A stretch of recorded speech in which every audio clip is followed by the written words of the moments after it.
how to restore archived stories on Instagram. So if you want to restore your archived stories on your Instagram, then what you need to do is first you just need simply open up your Instagram application. Once you open up your Instagram, now you just need simply go with the profile, which is on the bottom right, and here you need to go with the upper right, which has that 3 bar icon, and tap on archive. Now here you will have filter option. You can just simply go with filter, which is on the upper side, go with the drop down and make sure to select stories archive.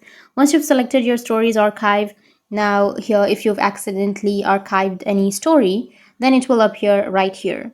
So you just need simply select the story, and you need to go with the 3 dots, which is on the bottom right. And once you go with the 3 dots, you will have an option to share this story again. You can share the story, or you can save the photo and then share it again, or you can also delete the story. So from here you'll be able to restore your archive stories on your Instagram.